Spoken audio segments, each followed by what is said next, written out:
Boy friend ಕುಟುಂಬಕ್ಕೆ ಪುಷ್ಪ 2 ತೋರಿಸಿದ ರಶ್ಮಿಕಾ.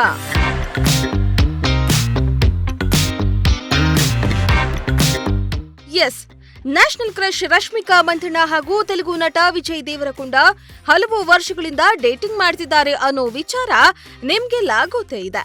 ಈ ವಿಚಾರವನ್ನ ಇಷ್ಟು ವರ್ಷ ಇವರು ಮುಚ್ಚಿಟ್ಟಿದ್ರು. ಕದ್ದು ಮುಚ್ಚಿ ವಿದೇಶದಲ್ಲಿ ಪ್ರಯಾಣ ಮಾಡ್ತಾ ಇದ್ರು. ಆದ್ರೆ ಈಗ ಇವರು ಬದಲಾಗಿದ್ದಾರೆ. ಓಪನ್ ಆಗಿಯೇ ಇವರಿಬ್ಬರು ಸುತ್ತಾಟ ನಡೆಸ್ತಿದ್ದಾರೆ.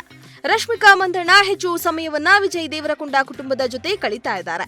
ಇದೀಗ ತಾವು ಅಭಿನಯಿಸಿರುವ ಪುಷ್ಪ 2 ಸಿನಿಮಾವನ್ನ ವಿಜಯ್ ದೇವರಕೊಂಡ ಕುಟುಂಬಕ್ಕೆ ತೋರಿಸಿದ್ದಾರೆ ರಶ್ಮಿಕಾ ಮಂದಣ್ಣ.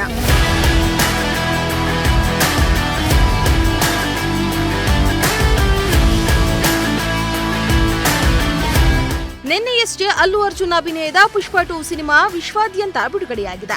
ಬರೋಬ್ಬರಿ 12,000ಕ್ಕೂ ಹೆಚ್ಚು ಸ್ಕ್ರೀನ್ಗಳಲ್ಲಿ ಈ ಬಿಗ್ ಬಜೆಟ್ ಸಿನಿಮಾ ಪ್ರದರ್ಶನ ಕಾಣ್ತಾ ಇದ್ದು, ಈ ಸಿನಿಮಾ ನೋಡಿದ ಪ್ರೇಕ್ಷಕರು ಕೂಡ ಮೆಚ್ಚುಗೆಯನ್ನ ವ್ಯಕ್ತಪಡಿಸಿದ್ದಾರೆ. ಈ ಸಿನಿಮಾದಲ್ಲಿ ಅಲ್ಲು ಅರ್ಜುನ್ಗೆ ಜೊತೆಯಾಗಿ ರಶ್ಮಿಕಾ ಮಂದಣ್ಣ ನಟಿಸುತ್ತಿದ್ದಾರೆ. ರಶ್ಮಿಕಾ ಪಾತ್ರಕ್ಕೆ ಈ ಚಿತ್ರದಲ್ಲಿ ಬಹಳ ಪ್ರಾಮುಖ್ಯತೆ ಇದ್ದು, ಸಿನಿಮಾ ಒಂದಕ್ಕೂ ಅವರು ಕಾಣಿಸಿಕೊಳ್ತಿದ್ದಾರೆ. ಈಗ ರಶ್ಮಿಕಾ ಅವರು ತಮ್ಮ ಈ ಚಿತ್ರವನ್ನ ಬಾಯ್ ಫ್ರೆಂಡ್ ವಿಜಯ್ ದೇವರಕೊಂಡ ಕುಟುಂಬಕ್ಕೆ ತೋರಿಸಿದ್ದಾರೆ.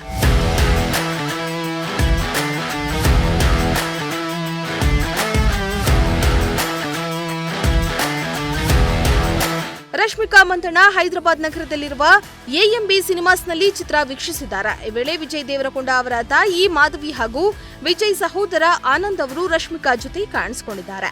ಈ ಫೋಟೋದಲ್ಲಿ ವಿಜಯ್ ದೇವರಕೊಂಡ ಇಲ್ಲ. ವಿಜಯ್ ಜೊತೆ ರಶ್ಮಿಕಾ ಸಿನಿಮಾ ನೋಡಿದ್ರೆ ಏನೋ ಗೆಳೆತನ ಎನ್ನಬಹುದು. ಆದ್ರೆ ವಿಜಯ್ ಕುಟುಂಬದ ಜೊತೆ ರಶ್ಮಿಕಾ ಸಿನಿಮಾ ನೋಡ್ತಾರೆ ಎಂದ್ರೆ ಇದರ ಅರ್ಥವೇನು ಎಂದು ಅನೇಕರು ಪ್ರಶ್ನೆ ಮಾಡಿದ್ದಾರೆ.